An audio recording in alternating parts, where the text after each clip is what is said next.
And we're live, or so it says. Welcome to another fun-filled edition of Adam's Music Box, where today I want to talk about my favorite female singers of all time.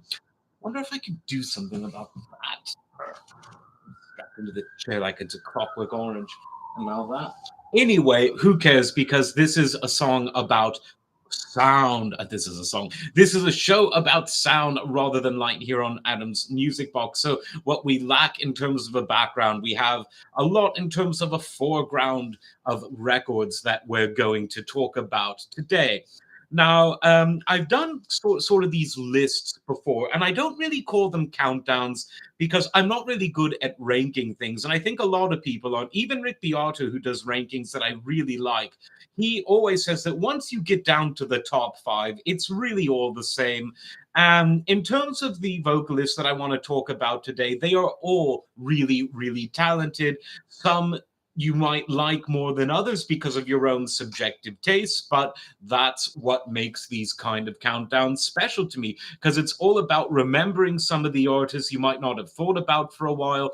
For some of you out there, it might be about discovering someone new, and it might even be about rediscovering something that you knew, forgot about, and might be excited to know about again. So, with that in mind, these are singers who are known for their voice.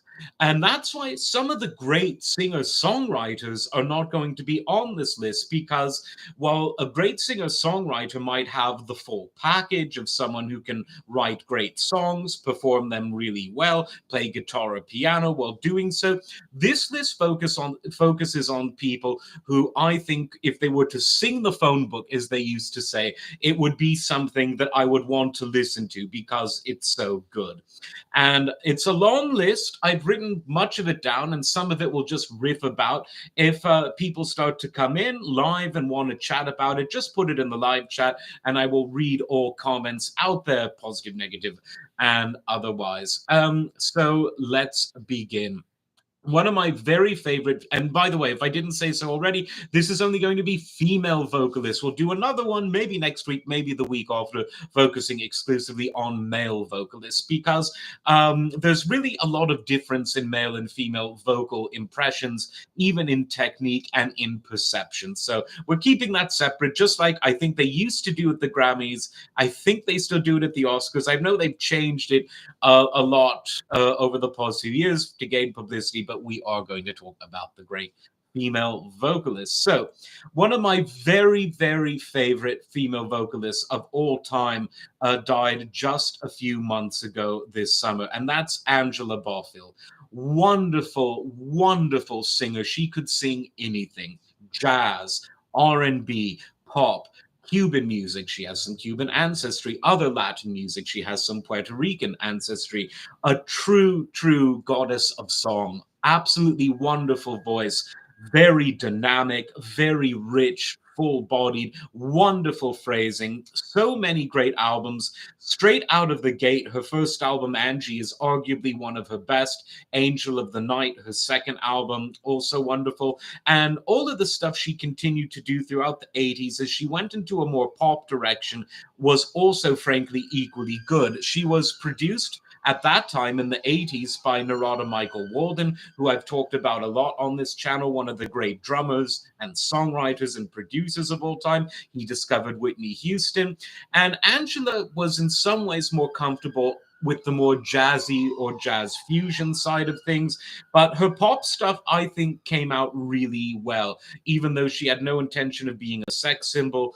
The industry kind of wanted her to sing that kind of music, but whatever she did perfectly because she had an absolutely perfect voice. Another great singer from the same era is the wonderful Jean Carn. Now, she was absolutely magnificent. She's married to one of my favorite pianists, Doug Carn. And again, straight out the gate, her debut album, just the self-titled, one of her very, very best of all time. And all of the albums that she did throughout the 70s and the 80s showcased her wonderful range. I think so I don't I think maybe five. She had nearly a 5 octave range at one point, but she also had wonderful intonation and a great intuition, a wonderful understanding of how to navigate a song, which is something that I think for a vocalist goes beyond just phrasing. She's done some work with her husband, Doug, a wonderful pianist, just a true talent and a great soul. Next, we've got Minnie Riperton. Again, one of these singers with such a high range and such a wide expanse of octaves. She started out with the sort of psychedelic soul band Rotary Connection before jumping out as a solo artist and really doing well in that respect. Everything she did was great. Died at a far too young age because of cancer. Her daughter, though, Maya Rudolph, became one of the great comedians of modern times on Saturday Night Live and elsewhere. So rest in blissful peace to Minnie Riperton.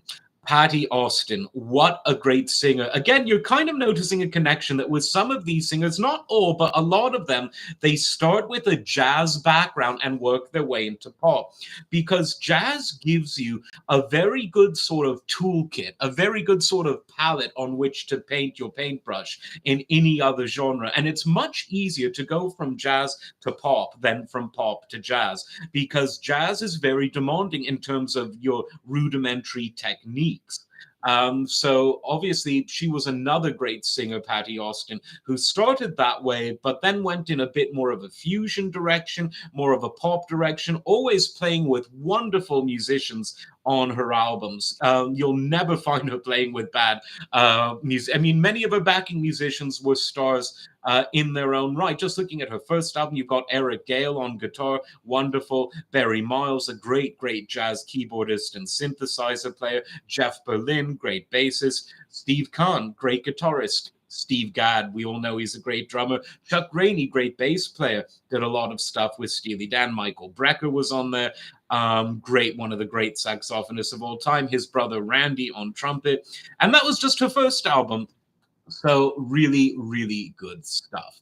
Next, we've got someone who, while is technically a singer-songwriter because she composes and sings and is a great pianist, a great jazz pianist, but her voice is so good that she passes the test of being able to sing the phone book and having me and potentially a lot of other people enjoy it. And this is Patrice Rushen, or Patrice Rushen, Rushen. Really fantastic.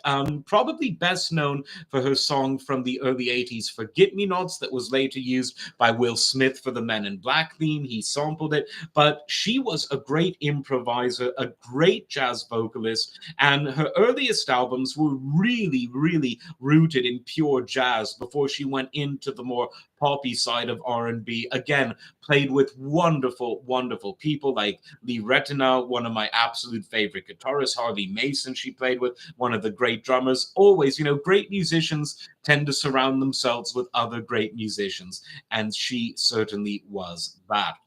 Another one of my favorites is Melba Moore, one of the best of all the funk-derived type of R&B soul singers. She did a lot of work on the stage, meaning on the Broadway stage, before she went into pop music. She was an accomplished gospel singer, a great R&B singer, and then not only survived, but thrived into the 80s with a very contemporary kind of electro-funk. She was obviously very competent in jazz, a truly great singer. Just need to open up because there's so many on this list. And I don't even know how we'll get through all of them, but we are definitely going to try. Melissa Manchester, really great vocalist who came out in the 70s. She did pop stuff. She was associated with Blue-Eyed Soul, they called it.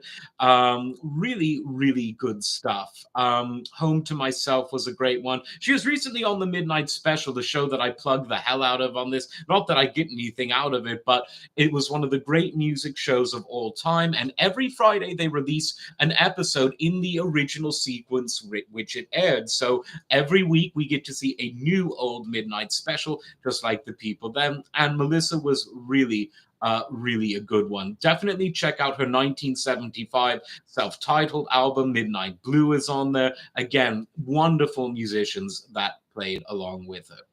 Aretha Franklin, what more can you say about her other than First Lady of Soul? And as I said in a video that I did about her relatively recently, she perhaps more than any other female vocalist helped introduce gospel music to the wider world. Because while gospel has always had foundational roots in American and sort of pan-Western pop music, she, as someone who came out of the church, really helped to put that kind of music front and center. She became a superstar and so well deserved. Marvelous technique, vocal dynamism, dynamics, soft to loud and loud to soft, that really match no other. A great musician, pianist, not a lot of people necessarily know that, knew her way around the song. She impressed people in the 90s by singing opera. She sung the great aria Nessun Dorma at, I believe it was the Grammys, because Pavarotti was ill that day. And it just showed that when you've got a great voice, you can carry it across genres. So rest in bliss. To Aretha Franklin there. Who else is on our list? Donna Summer.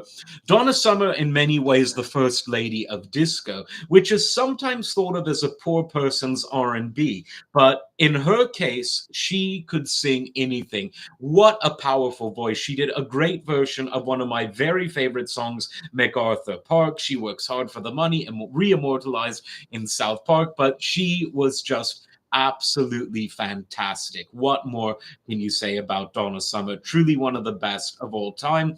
And someone who sort of, in some ways, followed in her footsteps was Anita Baker, the first lady of the sort of quiet storm genre. And she had just such a dynamic voice. She's one of these people that could sing the phone book.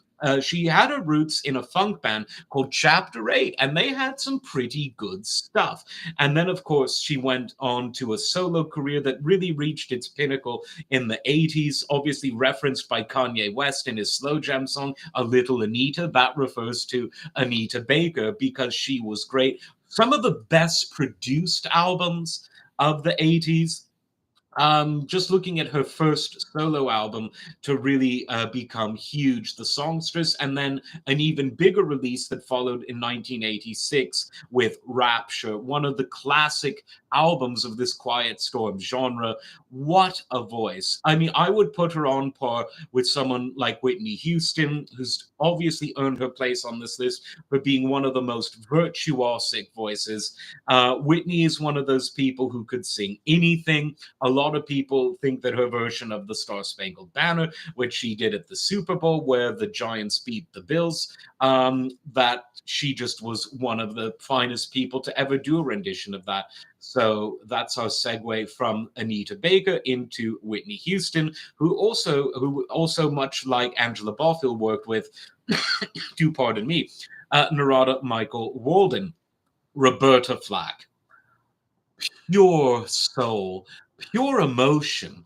It's hard to think of someone who was able to convey sincere emotions in a song as good as Roberta Flack. She worked with so many other great legends, including Donny Hathaway, a frequent collaborator of hers, some of her best albums, 1975's Feel Like Making Love, an absolute classic of that genre.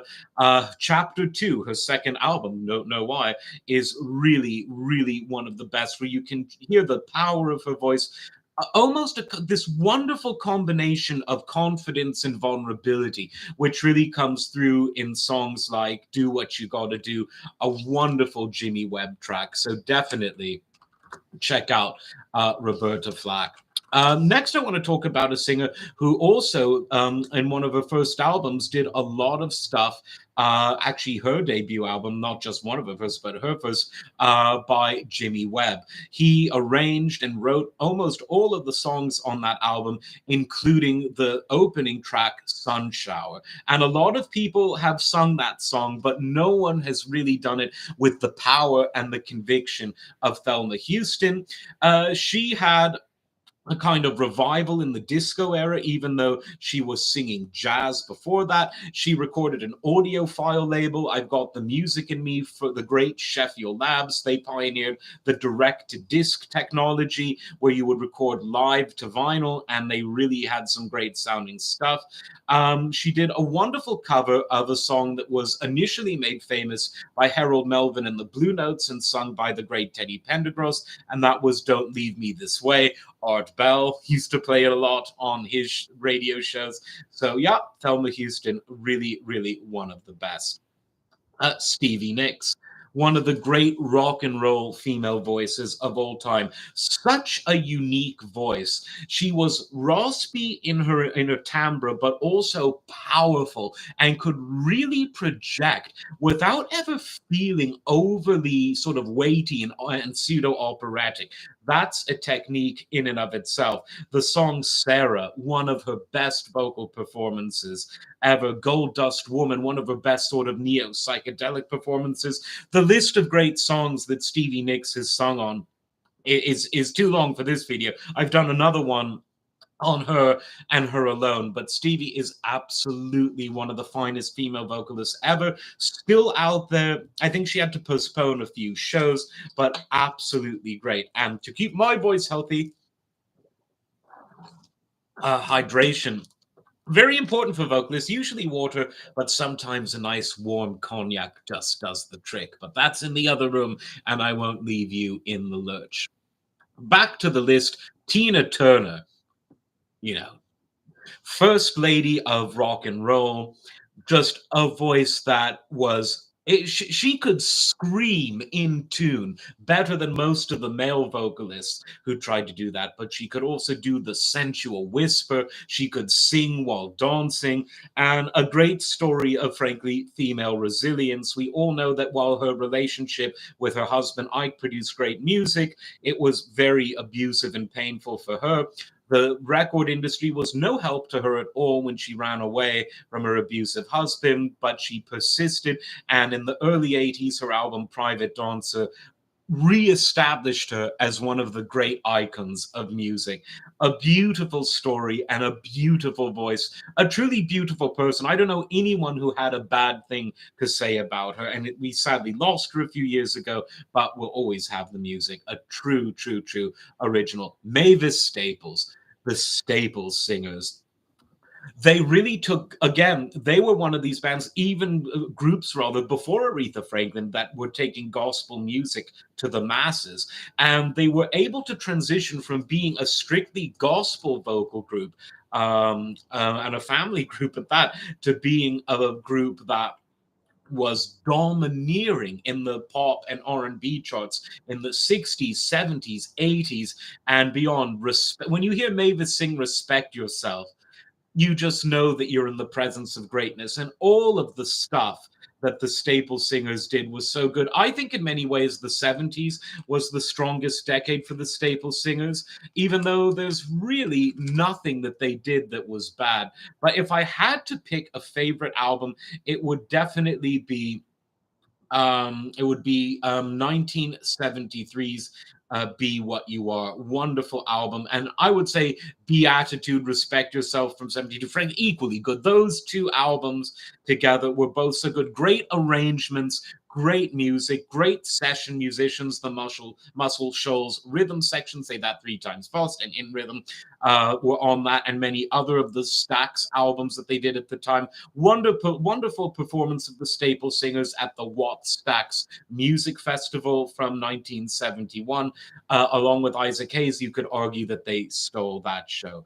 Absolutely wonderful Staple Singers and Mavis Staples. Gladys Knight, such versatility, and was in so many genres. And she was an example of someone who was really able to sing anything. From her work with Gladys Knight and the Pips to her sort of reinvention in the disco era, and then her reinvention in the sort of electrofunk era of the 80s. Gladys Knight and the Pips could do it all. Midnight Train to Georgia from 1973, her signature tune. It became a tune that everyone wanted to sing, but really no one did that better than Gladys Knight and the Pips. Wonderful, wonderful stuff. Dionne Warwick, Wow. What a voice and what a great musical survivor, in the sense that at the age of 83, she has seen it all, heard it all, done it all, had career ups and downs, but through all of it, really, really wonderful stuff. I would say that my favorite album, if I had to pick one, is 1972's Dion. And it had so many great songs, including the great Burt Bacharach's One Less Bell to Answer. Wonderful, wonderful song. The album that she did the following year, Just Being Myself, another really, really great one. Um, Such great stuff in her mid 70s period that I think a lot of people tend to forget. So definitely check out all of her stuff. But of course, she is probably most well known for her collaborations with Burt Bacharach. And why not? One of the great songwriters of all time. Um, Going back to this list, Shirley Bassey, wonderful, wonderful singer from Wales. I think this is the first Welsh singer that we have on the list. She's probably most well known for being someone who did a number of James Bond songs, the most famous of which was probably Goldfinger, but she also did Diamonds Are Forever and Moonraker, thereby making her a legend not only of the music industry, but also of the film industry, because some of the best songs associated with music are, in fact, from James Bond. It's a long list, but I think we should keep going. And next we have Petula Clark, one of those voices that was both, it was a sort of sound of innocence, even though she was often singing about very adult themes. And the quintessential, she had several quintessential songs, frankly, but my quintessential Petula Clark song is Downtown.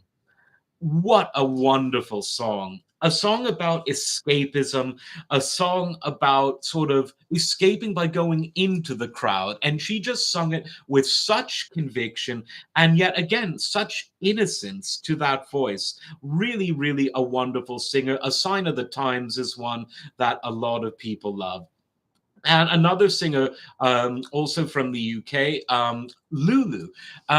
She obviously got famous on the Eurovision Song Festival, but listen to her song Best of Both Worlds. Not the Van Halen version, a different version. Scott Walker did a wonderful version of that from the male perspective, but check her out. She was a real singer. And her version of Best of Both Worlds is one that really always gets me. It's frankly one of those tear-jerking songs. Linda Ronstadt. Linda Ronstadt was someone who was able to seamlessly combine sort of Western style music and pop music. Wonderful, wonderful talent in terms of writing, in terms of singing. And yes, I did say that this list is about singers first and foremost rather than singer songwriters. She was both. And she had one of those voices that was so uniquely hers. When you heard it, you just knew it. And there's another Van Halen connection because she did a cover of You're No Good, and so did Van Halen. So you see, everything is kind of related. And what goes around comes around. And what a lengthy career she had. She indulged a jazzy side too at some times, and really did it wonderfully well. Betty Davis, one of the more interesting characters to emerge in music. She was, of course, married to Miles Davis. She was someone very interested in art and in poetry. And in the mid 70s, her three solo albums were very interesting. They were very soulful, very raunchy. I mean, she was one of the most sort of lyrically explicit singers of the time. You could say that she paved the way for Madonna, but did so with music that frankly is much more, in my view, in my humble opinion, a bit more sincere. It had more roots, it had more soul to it. Wonderful singer, and she could really belt it out, raunch and all. So the wonderful Betty Davis, who's sort of been rediscovered after fading from the limelight. Now, Diana Ross and the Supremes. And of course, Diana Ross's solo career. You could make an argument that her voice is one of the greatest in all of pop music, just peerless and perfect. in every single way, whether she's singing a love ballad, whether she's singing in the girl group style harmony music of the Supremes, whether she was singing disco or pop, anything and everything she did, simply the queen. You could argue she's the queen of pop. Really, really that good. Someone who lived up to the hype. Nicolette Larson is another singer who I think that we don't necessarily talk about. She was sort of a crossover again between pop and country, and her version of Neil Young's "Law to Love" in the mid '70s was really, really good. Died too young, frankly, at the age of 45, but truly wonderful talent. Celine Dion, wonderful voice, and she was in many ways cursed by the fact that she sung one of the most top rated, top selling singles of all time with My Heart Will Go On. The theme song to the film Titanic. Not the best film about the Titanic. That would belong to A Night to Remember from the late 1950s. But Celine didn't care because she did an absolutely wonderful job. Who else do we have on this list? Leslie Duncan. Now, this is probably the most obscure name on the list. One of the reasons being that she had stage fright. And so her career was mostly limited to being a backing vocalist, but she was a wonderful one at that. But she had one moment where she really shone so brightly that I think it makes up for her otherwise obscurity from the pop charts. And this was when she sang the song "I Could If I Could Change Your Mind" from the Alan Parsons album called Eve. This is a real sort of torch song, a real powerful rock pop ballad, and she sings it wonderfully. It is one of the best songs of all time, has a female vocalist, and she is the one that sung it. Since we're on this subject, we might as well talk about someone who is also associated with Alan Parsons, and this is Claire Torrey. She is by far most well known for doing the vocal part, the a cappella vocal part to Pink Floyd's The Great Gig in the Sky. Do I need to say more? Probably not. Everyone has heard it. Nina Simone. Just wow. Nina Simone, obviously someone firmly rooted in several genres equally: jazz, folk, spirituals, gospels, protest music, R&B, rock and roll, because she was a little bit of everything. And if I had to pick a favorite song, I would have to say I don't want to get it wrong because there's some sticklers who appear in the comments section. So I'm going to look up Blue Prelude. See, I didn't even need to look it up. It came to me. See, I don't always have a Joe Biden moment on this screen anymore. Just listen to I told you it would come. Blue Prelude as sung by Nina Simone. And tell me that isn't one of the best, if not the best songs ever by a female vocalist. Who else do we have on this long list? Ronnie Ronette of the Ronettes, one of these so-called girl groups of the early '60s, but a wonderful voice, so powerful. "Be My Baby," one of those songs that's both happy and sad at the same time. Really interesting how she could sort of be melancholic and hopeful simultaneously, and all of it simply conveyed by the timbre and intonation of her voice. She had another one of these difficult relationships, in her case with the producer of the Ronettes, Phil Spector, a musical genius, but a very violent and unpleasant man by most accounts. Wonderful vocalist. And of course, she had a kind of rebirth later on in the '80s, and even appeared on Take Me Home Tonight, singing backing vocals with the great Eddie Money. And so let's see who else we have on the list. Ann Wilson and Nancy Wilson of Heart. Now, of all of the bands, the rock bands, the hard rock bands fronted by females, I don't think any was quite as good as Heart. Ann Wilson's voice was the best. She could rock harder than a lot of the male leading vocalists. And while some of them didn't really treat their voice well. They abused it. Just YouTube any of Heart's live performances from the 70s or 80s when they were really at their pinnacle, and you will see that Ann Wilson was wonderful. And her sister Nancy, while not quite as famous for belting it out, she did the 1985 hit These Dreams, which is one of my favorite songs of all time, on the Heart album that was a self-titled album. So absolutely that. Cher, the immortal Cher, wonderful vocalist from her days with Sonny and Cher to her sort of torch song from the end of the 80s, If I Could Turn Back Time. And speaking of that, she's had so many, from the Sonny and Cher stuff to the Gypsies, Tramps and Thieves era to If I Could Turn Back Time. And then someone who, even though she can sing, obviously she's a great singer, she was the one who made it acceptable to use auto-tune with her late 90s hit Believe. Again, South Park did a number on that one. The thing with Believe is the auto-tune was used as an effect, but that opened up the floodgates for people using it for people who can't sing. In Cher's case, though, she only needed it as an effect because she is a very, very good singer.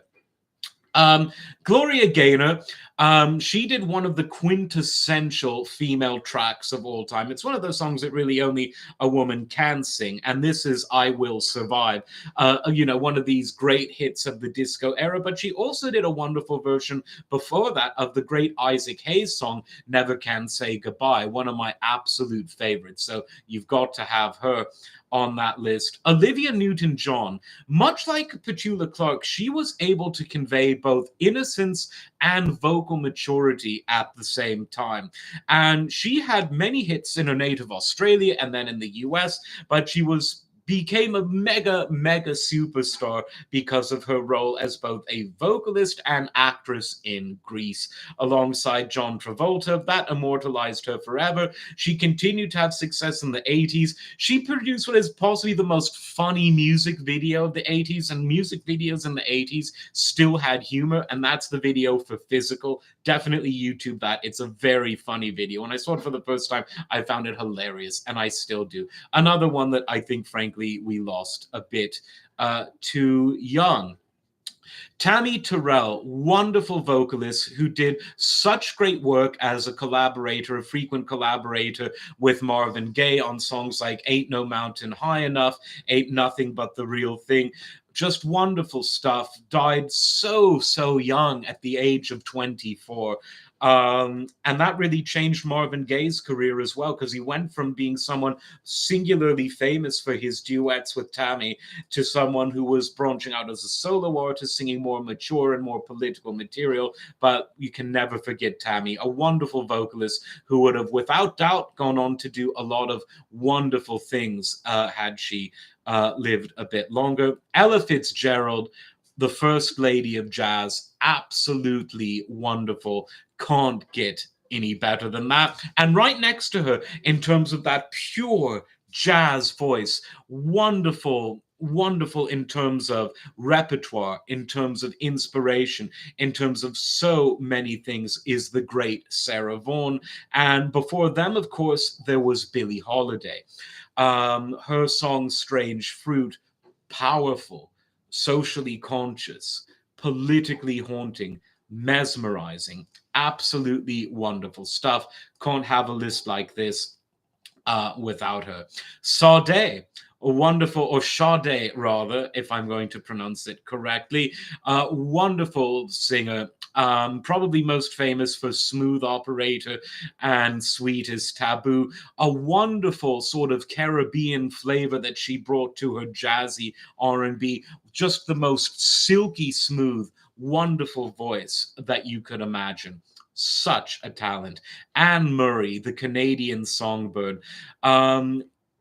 Every song that she did was great. And again, she was one of these singers who, again, could be both melancholic and happy at the same time. Snowbird, potentially one of her signature songs, but she did so much, had such a long career, and did such wonderful music. So you've got to put her on that list.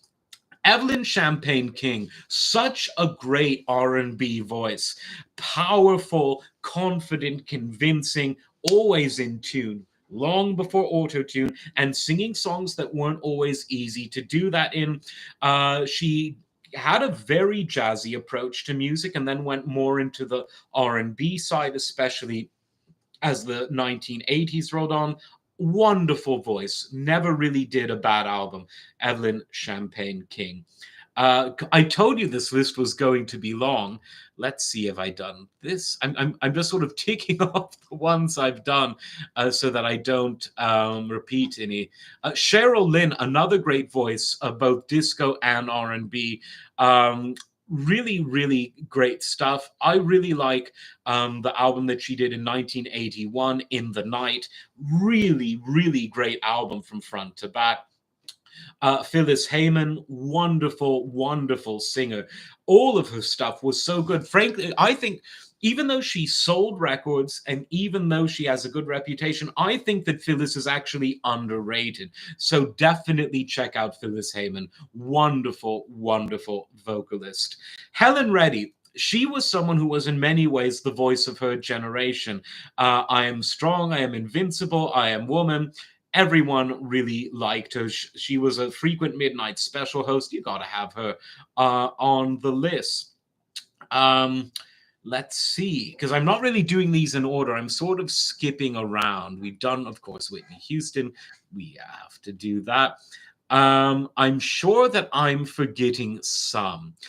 But these are certainly, I think we've covered a lot of my favorites. I know that as soon as this stream ends, I'm going to kick myself and say, I wish I had remembered that, said the cat.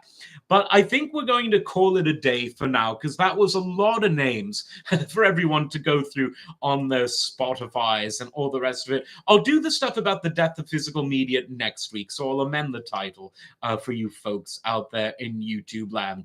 As always, remember, it's a new channel, newish, so and it's hard to build a YouTube channel, especially if you don't have any friends in high places.